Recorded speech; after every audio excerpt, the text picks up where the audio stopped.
Welcome to The Eternal Quest. I'm Paul Meyer. For hundreds of years, until the Chinese invaded their country, Tibetans lived a life virtually untouched by the rest of the world.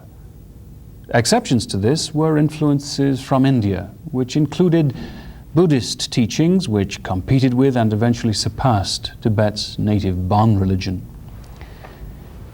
Driven from their home in the late 1950s, the Tibetan religious community eventually resettled in Dharamsala, India, only to find a world absolutely fascinated by their philosophy and culture. Many Westerners have been moved by the power of Tibetan philosophy and culture, which includes sophisticated rituals and chanting. Thubten Pende, however, an American, is one of only a very few Westerners to have taken Tibetan monastic vows. Outwardly, his life is austere and disciplined, but to him it is rich in inner spiritual rewards.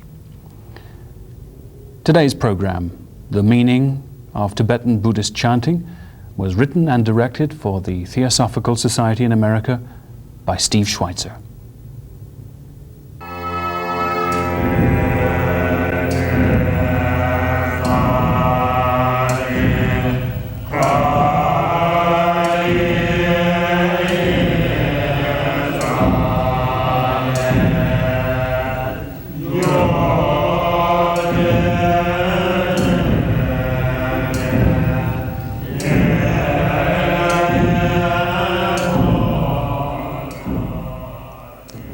The Buddhist monk and scholar Lama Anagarika Govinda wrote that words are seals of the mind, results of an infinite series of experiences.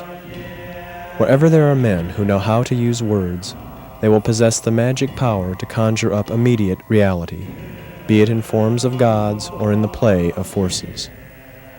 It is this understanding about the magic of words and the power of speech which forms the basis of Tibetan Buddhist chanting.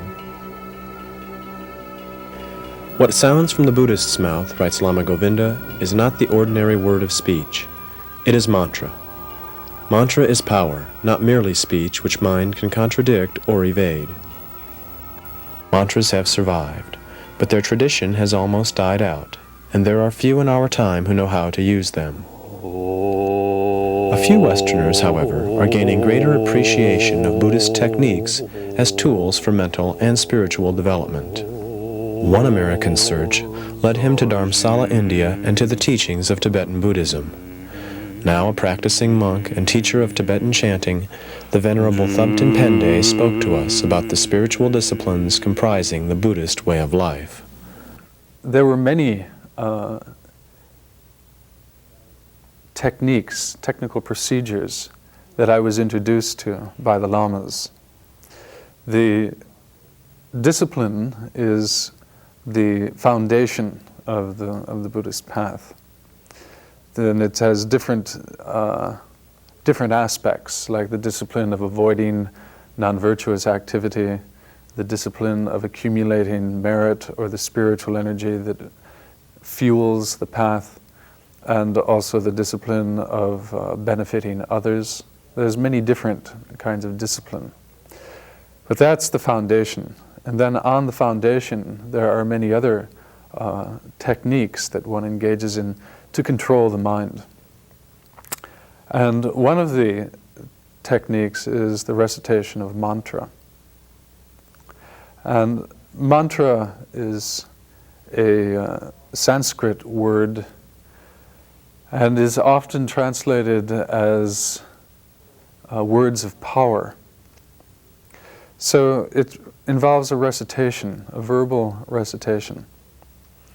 And it's used to concentrate the mind so that the various qualities, the beneficial qualities of the mind can then be brought out, be made manifest, and strengthened, maintained, and put to use.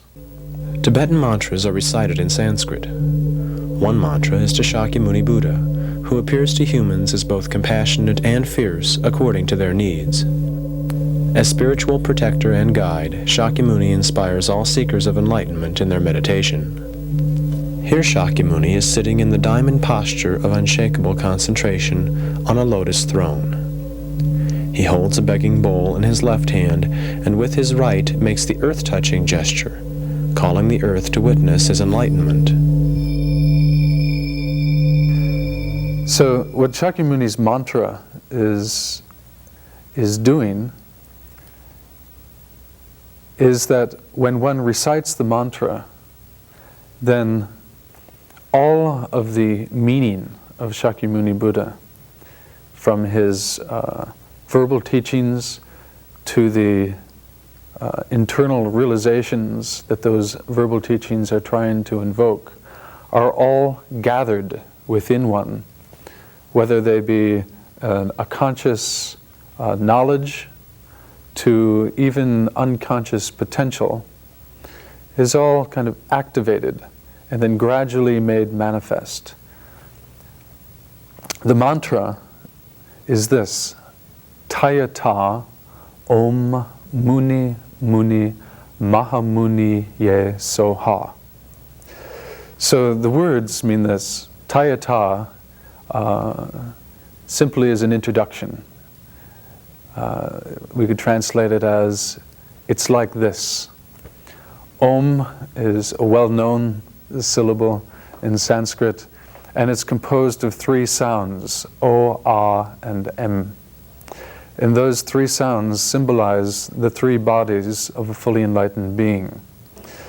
The mental body, which refers to the fully developed omniscient mind of a Buddha.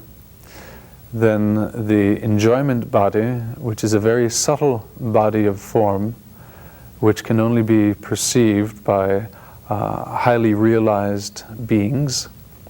And then the emanation body, which is a body emanated by that enjoyment body for the sake of ordinarily minded beings. And Shakyamuni, that personality, is an example of an emanation body.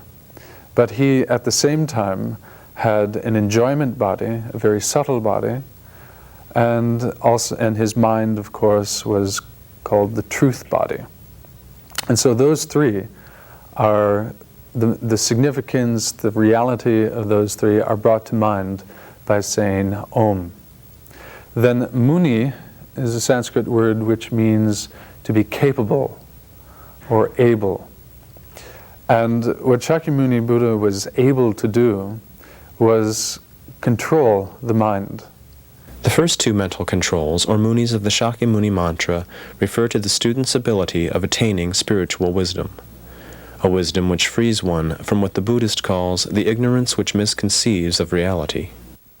Freedom from ignorance which binds one to the endless cycles of birth and death, or freedom from the ignorance which causes pain and suffering. The Buddhist seeks to directly perceive reality, a satisfaction devoid of human suffering, and which is the foundation for a stable happiness. But the third one, called Mahamuni, or the great control, the great capability, is referring to achieving the state of supreme enlightenment. Now, this is a goal that is perceived as being the most altruistic of the goals. Because even though one could achieve a state of liberation from this vicious circle of death and rebirth, still that's only a personal attainment, and it doesn't take into consideration the welfare of others. In fact, such a person is mainly interested in their own welfare. So as this is kind of selfish in its outlook, it's a limitation. And so the person who has a great sense of responsibility, having a unique attitude of taking responsibility for the welfare of all other beings, will not be satisfied with that aim and would rather try to achieve the ability that would enable the person to work for the welfare of all others, to become a perfect teacher, guide, counselor, and protector for others. So in order to do that, then one has to be able to gain control over the self-cherishing attitude, and also one has to gain control over illusory appearances that prevent one from being able to see all of the different relativistic aspects of existence, and thereby enabling that person who is possessed of such wisdom to know what to teach, to whom, to when, and how to go about doing it. So this is the great control. And ye is just a grammatical expression, and soha, or in the Sanskrit pronunciation svaha, is just means so be it, or let it happen. So by the recitation of this mantra, Tayata Om Muni Muni Mahamuni Ye Soha, then the practitioner is able to gradually bring about these capabilities within him or herself. Tayanda Om Muni Muni Ma Munaye Zoa Dayanda Om Muni Muni Ma Munaye Zoa Dayanda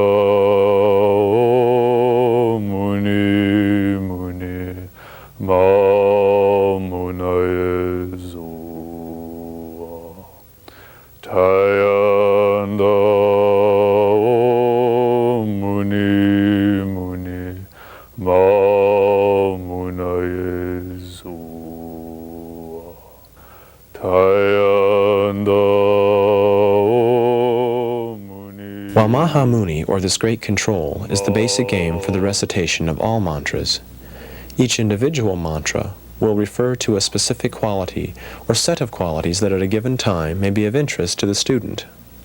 One such mantra is the mantra of Avalokiteshvara, whose emanations are seen in feminine as well as masculine forms. Now, Avalokiteshvara is the personification of the compassion of all of the Buddhists. And one of the emanations of Avalokiteshvara is said by the Tibetan tradition to be His Holiness the Dalai Lama. Now, Avalokiteshvara, as it is the embodiment of the compassion of all the Buddhas, is a meditational deity that is practiced for the purpose of arousing and developing the compassion within oneself. And this is, in fact, the most important quality for a person who is trying to achieve the state of complete enlightenment, because this aspiration is totally based upon the compassionate attitude which cannot bear to see the sufferings of other beings without trying to do something to stop it. And the best way of going about doing that is to achieve the abilities within oneself, say the knowledge, the skill, and so forth, that would enable one to be the perfect aid, teacher, and so forth for others. So the foundation for that aspiration to achieve enlightenment for the sake of others is compassion. And so the practice of Avalokiteshvara and the recitation of Avalokiteshvara's mantra is very important in the Tibetan tradition, which emphasizes the spirit of enlightenment. So the mantra of Avalokiteshvara is Om Mani Padme Hum. And Om, I explained before, Mani is the Sanskrit word for jewel, and Padma is the Sanskrit word for lotus, and Hung is one's own potential for enlightenment then made manifest. Om Mani Padme Hum. Om Mani Padme Hum. Om Mani Padme Hum.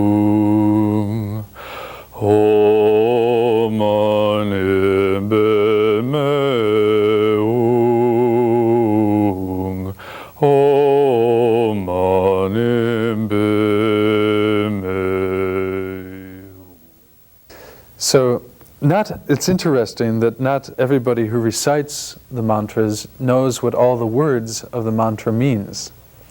In fact, more often than not, the people don't know what the individual words mean, but they do know that they have a very profound meaning. The most important thing is that that mantra comes to symbolize the particular quality that one is trying to develop. And so by the recitation of that mantra, especially the repeated recitation of the mantra, then all the significance, all the meaning of that mantra, in this case with Om Mani Padme Hum, is the significance or the meaning of compassion. All of that is gathered throughout one's entire conscious and unconscious mind and then brought to the surface as some actual experience. The state of compassion arises within one's mind and becomes stronger and stronger and stronger. It is unfortunate that many Tibetans were forced to find refuge in India after China's invasion of their isolated homeland. And yet since that time, many more spiritual seekers traveling eastward have been exposed to Tibetan Buddhism.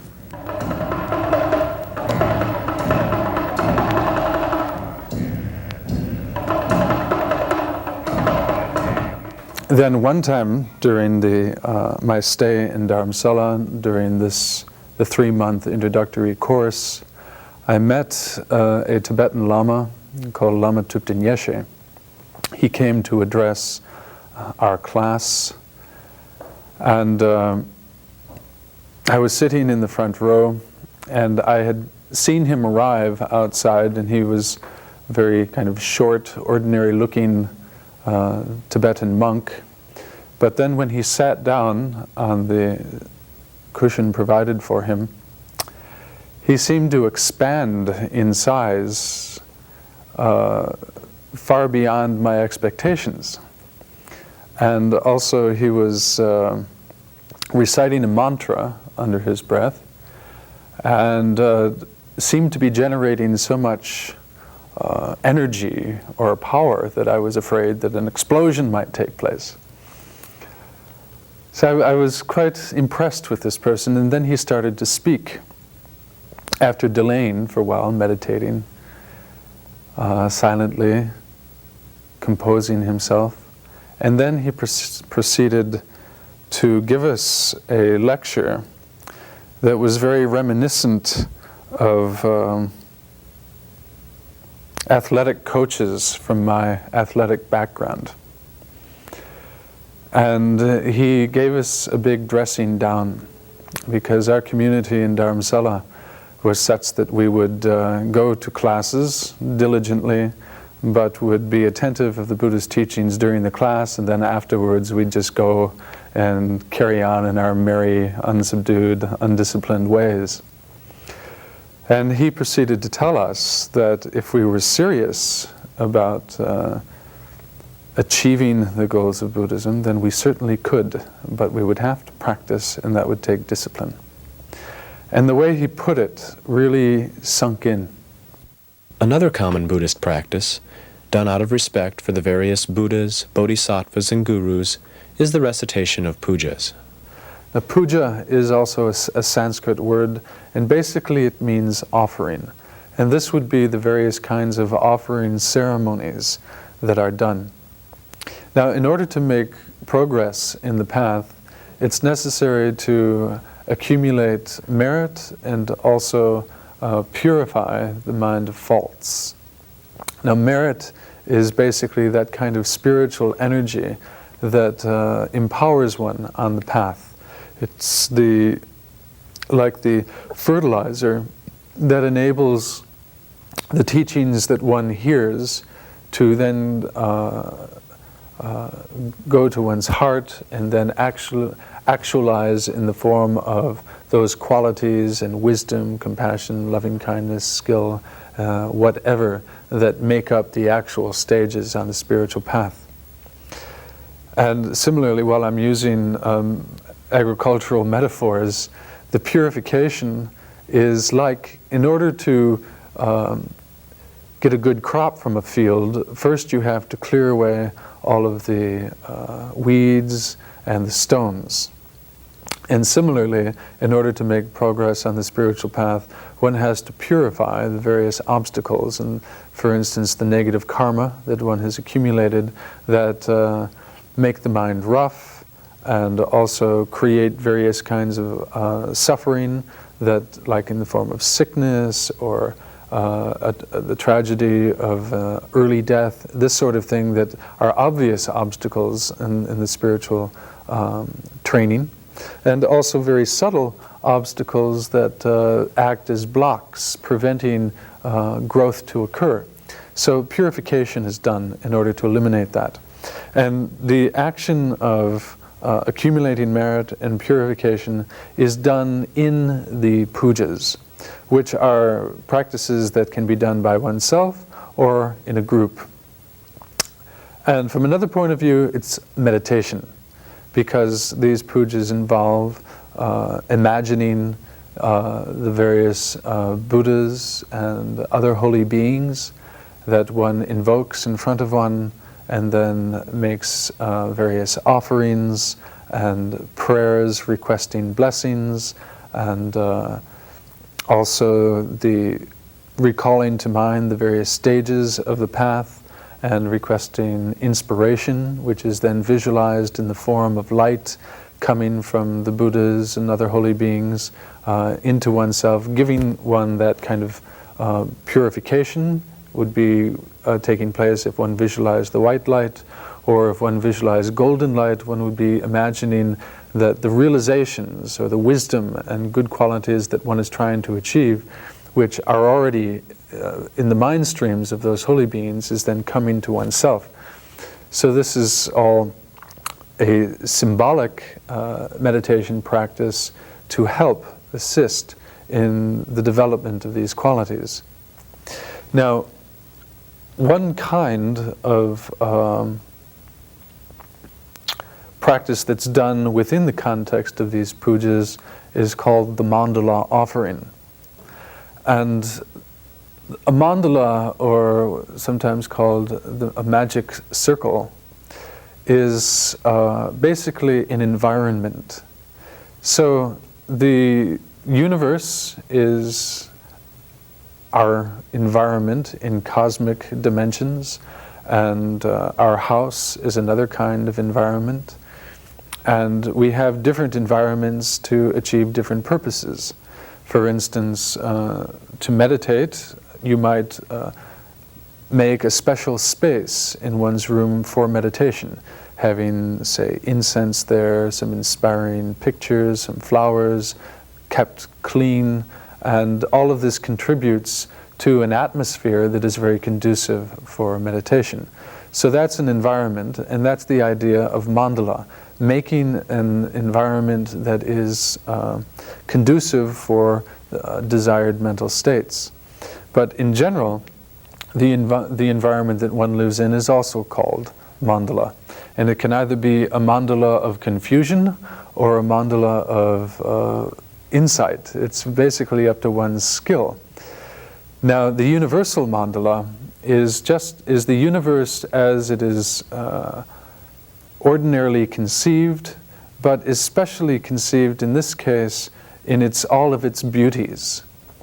And then the whole universe, with all of the beauty, all of the richness of that universe, is then imagined in a symbolic form and offered to the fully enlightened beings as an expression of one's devotion and respect, and also as part of the practice of detachment, so that one can then clear the mind of its grasping attitude and make space for the developing of wisdom.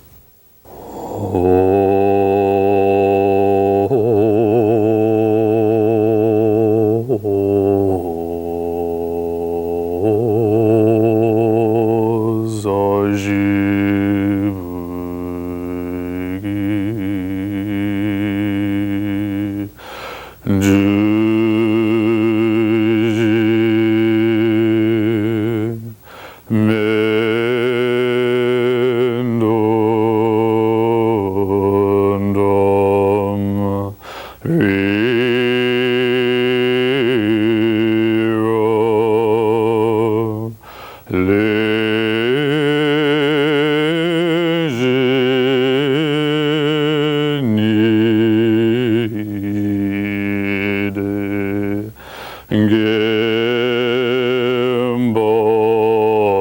Gembandi Zange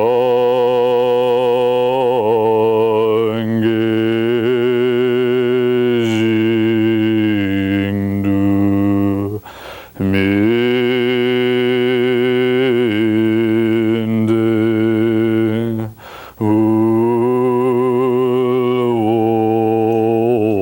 Ulwogi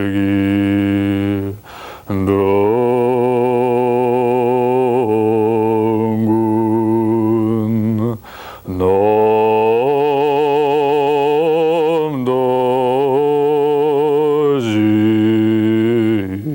Dojin Lo Jumbo Ju Yendam Guru Ratna Mandala Gam Niyanda Yo